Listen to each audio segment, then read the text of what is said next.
discuss natin ng konti itong mga negatibo na ito. Halimbawa ito. Si BP Robredo na lang ba nagtatrabaho sa national government? Feels like that. Ang kapal na mukha mo. Yun lang ang sasabihin ko sa'yo. Ang kapal na mukha mo. Ang dami nagtatrabaho. Maging mga sundalo, mga opisyal nila, mga DSWD, DPWH, nandoon para ayusin yung mga lugar. Para sabihin mo ang nagtatrabaho na lang sa national government si Robredo. You are not just undermining the president. Wow, undermining. Lalim, Brad. Hindi, totoo, di ba? Hindi ka ba mabibwisit sa mga ganitong tao? Hindi lang naman si Pangulong Duterte inaapakan mo, Brad. Pati yung ibang mga government official na nagtatrabaho. Ultimo nga si Sec Martin na andon. Di ba? Na andon, mga tao ng RTBM na andon din. Ang dami pa hong mga tao na naandoon sa Bagyo. Nasalanta ng Bagyo, nandun sila. Tapos sasabihin mo, si Robredo lang ang nagtatrabaho. Kapal ang mukha mo. Katrabaho ba yun o nagbablog? Huwag nga tayong magpakatotoo nga tayo. Ikaw talaga, JC Punong Bahay. Wala ka talagang, ewan ko ba, wala kang Commonwealth? Hindi, sa totoo lang nakakainis yan eh. Kung kunwari kunwari ako yung mga nagtatrabaho sa gobyerno, tapos makikita ko yung ganyang post, ang kapal naman ng mukha niyan. Diba yun kagad yung masasabi mo eh. Ay nako, ito pa. Ito naman. Itong post nito, tingnan nyo ha. Sa oras ng pangangailangan si Robredo maaasahan, dapat si Lenny. Alam nyo, kaya nabibwisit ang tao sa inyo, walang biro ha. Kaya nabibwisit ang mga tao sa inyo kasi ginagamit nyo sa kampanya. Ang kapal naman ng mukha ninyo, gamitin ito sa kampanya. Diba? Pwede naman sanang salamat Robredo, pero dapat si Lenny. Si Robredo maasahan lang. Yun yung sinasabi ko sa inyo eh. Pwede naman pasalamatan natin. Pwede nating purihin yung kandidato natin. Pero yung mang-aapak ka sa gitna ng nararanasan ng bansang Pilipinas ngayon, yan ay napaka-out. Sabi nga out. May panahon na para magbanatan. Ako naniniwala naman ako doon. Sa kampanya, sige. Debate, sige. Pero yung panahon ng ganito, makikipbabanatan mo, aapakan mo pa ibang kandidato na tumutulong, medyo wala na ho sa hulog yun. Sa totoo lang wala na ho sa hulog yun. Ha? Ito pa. Notice how Lenny Robredo took the time to talk to Odette's PH victim out there in their feed in every place she visited. Si Ferdinand Marcos naman, halos puro politiko lahat ng kausap. Alam mo, etong unlawyer, which is, alam naman natin, troll farm. So, kilala na natin kung sino nagpapakalat ng ganyan. Ang sinasabi niya dito, si Robredo daw ang kausap yung mga tao sa laylayan, yung ganyan. Si Marcos daw ang kausap yung politiko. Sa totoo lang, eto lang masasabi ko sa iyo, mas mautak si Marcos. Walang biro Bakit? Kasi siya, marunong siya mag-designate ng kanyang oras. Ano ibig sabihin? You are talking to the leaders. Kesa sa iisa-isahin mo yung tao, kamusta na kayo? Sakay tayo motor, mag-ride tayo. Di ba, isa-isahin mo yung mga tao, kamusta na kayo? Bigyan kitang ganito.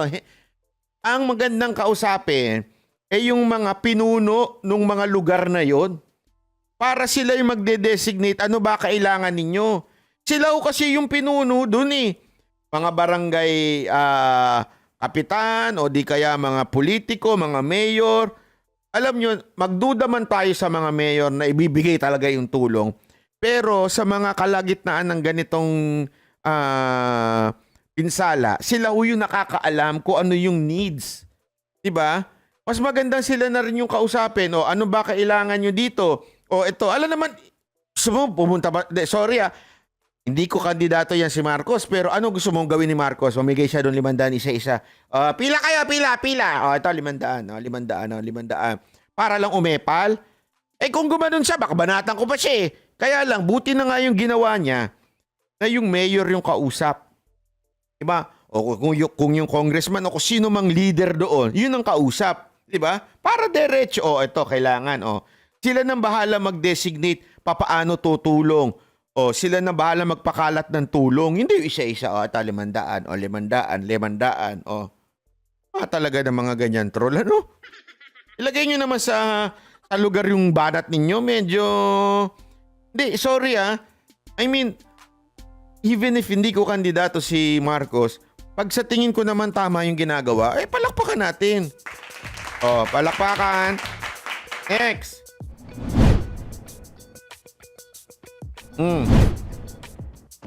Kung ako ang Pangulo, sabi nito, si Nery Colmenares, kung ako ang Pangulo at ganito ang BP ko, di ko naisipin na nakikipag-compete siya sa akin. Actually, matutuwa ako na may totoo siyang ginagawa at hindi isang spare tire. Maghintay lang ako sa, sa lang ako ay palitan. Ay, nako. Kasi nga, alam mo, Colmenares, simple lang naman ang mensahe ni Pangulong Duterte. Yung kanyang batikos kay Robredo. Huwag mang apak ng tao. Tumulong, okay. Pupurihin, papalakpakan natin yan. Di ba ganun naman ang ginawa niya noon nung tumulong si Robredo? Pero yung mga apak ng iba pang tao para sabihin natutulog, nasa ng Pangulo, ganyan-ganyan. Kesyo, walang ginagawa. Bakit? Nakikipag-unahan pa. Alam mo, ang Pangulo marunong gumamit ng tamang oras niya Tamang oras, tamang designation, kung sino dapat ang i-designate. At saka remember, hindi isang lugar lang ang bagyo. Iba't ibang lugar. Sa isang araw, kung pupuntahan mo lang isang tas kausapin mo, makipaglukuhan ka doon, makipagbulahan ka. Diba? Kailangan mong puntahan ng lahat ng lugar. Kasi lahat binagyo Isayang yung oras ni Pangulong Duterte kung isang lang siya katulad ng ginagawa ni Robredo na pa-vlog-vlog pa. Gusto mo ganon? Magbablog-vlog rin si Pangulong Duterte? Para kasi raulo nun totoo lang yung magsasalita pa na, dito kulang ng ng kuryente, walang ng ganyan nga. Parang nanay na hindi mo maintindihan na naghahanap ng, ewan ko ba, hindi, sa totoo lang medyo naiipalan ako dun Yung, pwede bang wag ka na mag-live? Tumulong ka. Lipat ka ng lugar, tulong ka uli. O lipat ka ng lugar, tulong ka uli. Hindi, ako si ganito. Ay, nako. Parang lang, ing. Ay, nako. Ito pa, next. Ang panira talaga yung mga, yung mga gumagatong-gatong. Ito naman. If Marcos donates 2 million, blah, blah, blah, kailangan pa daw nang mag-suffer ng 62,000 na bagyo para mabayaran yung 125 billion na ill-gotten wealth. Ako, ganito lang. Kasimple, Ruben Carranza, Ole Kokok. Ikaw, Ruben, ganito lang, ilagay mo yung comment mo sa tamang panahon. Okay? I'm not saying hindi totoo yung 125 billion na sinasabi mong ill-gotten. Well, I'm not saying hindi totoo yan. I'm not saying totoo din yan. Pero, ilagay mo naman sa tamang panahon. Tumulong na nga yung mama ng 2 million. Pupunahin mo pa ng ganyan. Paano gaganahan yung tao? Diba? Bakit ito? Kung ang palakpak ko kay Marcos ay makakaengganyo sa kanyang tumulong pa, di gagawin natin ng mga 100 beses, palakpakan. Marco Palisok, sabi niya, from California, sana po mapuntahan din ang Palawan. Binagyo din naman sila, walang nababalita sa news. Opo. Sana nga. News, punta kayo sa Palawan para may balita ko kayo bukas. Hindi ba, ayan yung sinasabi natin na, sige, okay yan. Pag-usapan nyo yan sa debate. Pero not now. Not now. Ruben Carranza. Ito pa. Ito naman, ay nako. Kailangan natin ng presidente umaangkas sa motor. Naglalakad, nagbabas para marating ang mga tao. Nagbabas sa gitna ng SLEX. Kung ba yun? Gusto mo ganun? Hindi yung patingin-tingin lang mula sa aeroplano. Ikaw naman. Koya naman. Meron din ganyan si si Pinoy tumitingin sa eroplano, di mo naman binabalita, di mo binabanatan. Oh. Ay nako. Anong gusto niya umaangkas sa motor? Ay, wag ka mag-alala, si Pangulong Duterte hindi umaangkas ng motor, siya mismo nagmumotor kasi rider siya eh. Oh, di ba? Ay nako naman, Jerry B. Ewan ko ba bakit may mga ganitong followers si Robredo? Robredo, baka naman pwede mong sabihan yung mga followers mo na medyo tumino-tino naman at magkaroon naman ng utak yung mga komento nila. Kasi ewan ko kung nadadamay ka o mana lang talaga sa amo nila na ganyan ang mga komento, di ba? Wala sa hulog eh. Anong gusto mo? Yung presidente natin nakaangkas din ng motor? Parang tanga lang eh. Ewan ko ba, hindi, alam mo yun, sabi ko, gusto mo maglakad-lakad din siya, magbas-bas din. Ay, nako. Nako naman. Gusto mo, si Isko na lang para magdadaying inside of you pa eh. Diba?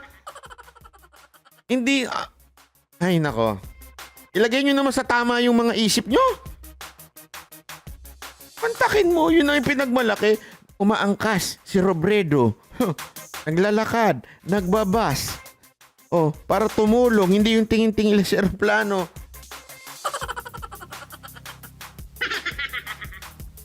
Awawang nilalang, Jerry B. Gracio. Kawawa ka naman, Brad. At ito si Pinoy Ako Vlog, ni-retweet pa yung pagiging mahinang argumento nito ni Jerry B. Naman, ni-retweet pa na talaga ni Pinoy Ako Vlog. Mahina na nga yung ganyang argumento eh. Gusto niyo yung presidente gumaganyan pa? Para naman tayong nagbubulahan ito. Ewan ko sa inyo. Wala kayong kwentang kausap. O, ito naman. Habang iba ay naghahanda para sa parating na bagyo, party-party muna si tax evader. Tama si Tatay Digong nyo. Ang kapal na mukha mo. Una-una, kailan ba yung picture na yan? Wala na ho ba silang karapatan kung pagkatapos nung pagpunta nila doon sa... Hindi, di ba ho? Ganito lang kasimple. Galing, malay nyo, yung event na yan, matagal na. I mean, matagal nang na-schedule. Di ba? Matagal nang na-schedule. Nagpunta na si Marcos doon. Kunwari lang, nagpunta na siya doon sa lugar. Okay? Tapos biglang bumalik siya dito at humabol doon sa party. Masama na ho ba yun? Alam mo yung parang ilagay naman ho natin sa tamang... Yung kaya kayo napupo ng mga dilawan at saka mga pingkihan na medyo mahihina ang mga jutak kasi wala ho sa lugar yung hirit nyo. Ako, diba, hindi ko rin naman gusto si Marcos na maging presidente. Pero, lagay nyo naman, pupunahin ko pa ba? So, anong gusto ninyo? Magdrama-drama? Hindi, di ba? Anong gusto nyo? Galing ako, nasa lanta ako ng bagyo, kaya kailangan malungkot ako. Galing tayo dun sa bagyo. Tumulong tayo sa bagyo. Nakita ko ang mga nangyayari na wala ng bahay ang mga kababayan natin. Kailangan malungkot. Gusto nyo ng ganon? Ang tawag ko dun hindi ho totoong malasakit. Ang tawag nyo dun kaplastikan. Hindi naman kailangan magdrama-drama pa. Hindi, sa totoo lang ako naiinis ako, lalo na yung mga pumupo ng kunwari may humihirit pa kay Mocha na, "Oh Mocha, bakit hindi ka nalang tumulong sa bagyo? Ba't ka nandyan sa Boracay?" Ganyan-ganyan pa.